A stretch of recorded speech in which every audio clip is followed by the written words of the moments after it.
கர்த்தருடைய பரிசு நாமத்திற்கு ஸ்தோத்திரம் உண்டாவதாக. இன்றைய ஜீவவாத்திய நிகழ்ச்சியை கேட்டுக்கொண்டிருக்கும் அனைவரையும் கர்த்தருடைய பரிசு நாமத்தினால் வாழ்த்துகிறேன், ஆசீர்வதிக்கிறேன். இன்றைய தின தியானத்திற்கு தேவன் கொடுத்த வேத பகுதி அது நீதிமொழிகள் 1ஆம் அதிகாரம் 23ஆம் வசனம். நீதிமொழிகள் 1:23. என் கடிந்து கொள்ளுதலுக்கு திரும்புங்கள், இதோ என் ஆவியை உங்களுக்கு அருளுவேன், என் வார்த்தைகளை உங்களுக்கு தெரிவிப்பேன். இன்றைய தினம் இதை கேட்டுக்கொண்டிருக்கும் தேவ பிள்ளைகளே, உங்களுக்கு தேவனுடைய வார்த்தைகளை உங்களுக்கு தெரிவிப்பேன் என்று தேவன் ஒரு வாக்கு கொடுக்கிறார். தேவ வார்த்தைகளை இன்றைய தினத்திலிருந்து நீங்கள் கேட்கப் போகிறீர்கள். தேவ வார்த்தைகள் என்ன?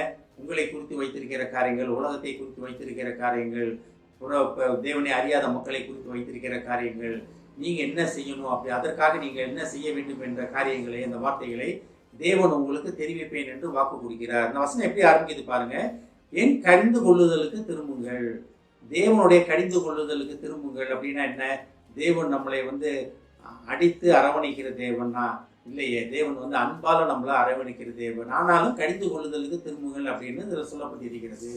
ஆனா நமக்கு தெரியும், தேவன் அன்பானவர், நம்மளை தண்டிக்கிற தேவன் கிடையாது. ஆனா நேற்றைய தினம் பார்த்தோம், கைவிடாதிருப்பேன் அப்படின்னாரு. ஆனா தேவனை பற்றி அறிந்து கொண்டும் அவரோட சித்தத்தின்படி நடக்காம நான் இஷ்டப்படி தான் போவேன் அப்படின்னா தேவன் நம்மளை கைவிட்டு விடுவார். அப்ப நம்ம கைவிடப்பட்ட நிலைமைக்கு வந்துருவோம். அப்ப உலகத்தின் அதிபதி கீழே போயிடுவோம். அதனால தான் அதுல சொல்லப்படுகிறது, என் கடிந்து கொள்ளுதலுக்கு திரும்புங்கள்.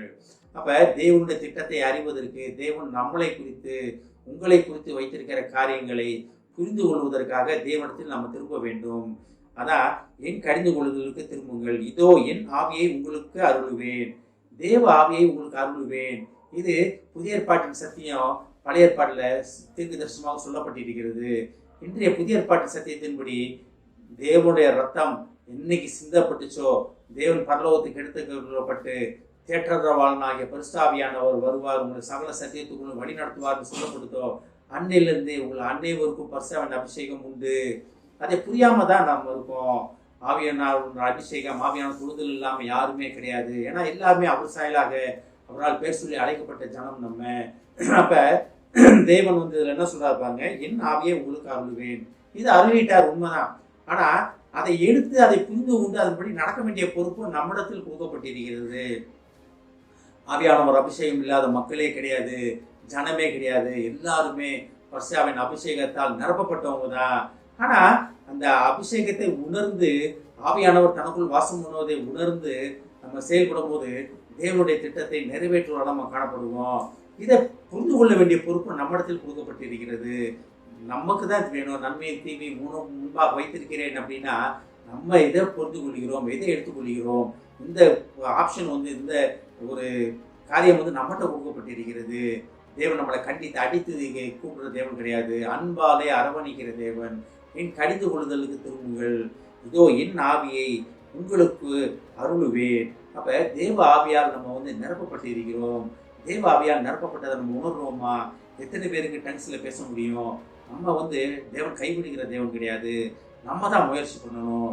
அதை வெளியெடுப்பதற்கு, அதை உணர்வதற்கு நம்ம தான் முயற்சி பண்ணணும்.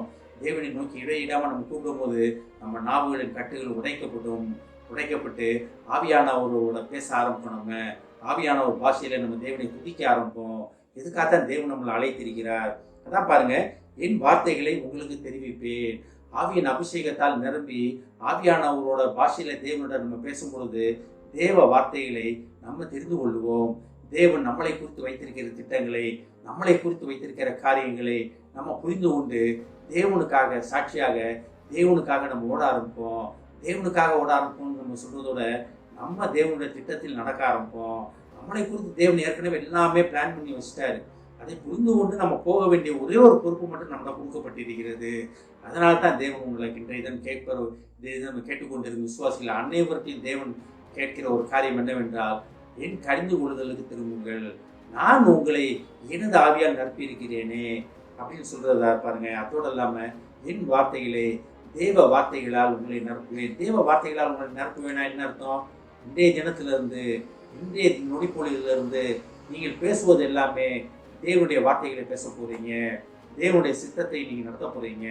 இதற்காகத்தான் தேவ வார்த்தைகளால் உங்களை நிரப்புவேன்னு சொல்லியிருக்காரு. அது உங்களுக்கு கொடுப்பேன்னு சொல்லியிருக்காரு. ஆமென். ஜெபிப்போம்.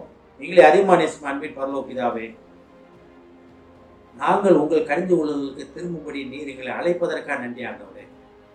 உமது ஆவியின் அபிஷேகத்தை நாங்கள் புரிந்து கொண்டு அதன்படி நடக்கும் எங்களை அழைப்பதற்காக நன்றி ஆண்டவரே.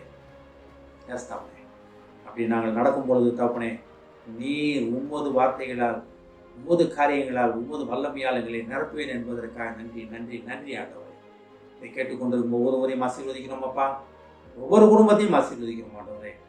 குடும்பத்திலே திருமணத்திற்கு காத்திருப்பவர்களை முதுகத்தை தெரிகிறோம் அப்பா. ஒரு நல்ல திருமண வாழ்க்கையை அவர்களுக்கு ஆயத்தப்படுத்தும் ஆண்டவரே. நல்ல மணமகனை மணமகளை அவர்களுக்கு ஆயத்தப்படுத்தி வைத்திருக்கிற மணமகன் மணமகளை அவர்களுக்கு காண்பியும் ஆண்டவரே. தேவையில்லை சந்தியும் ஆண்டவரே. ஆசீர்வதிக்கிறோம் அப்பா.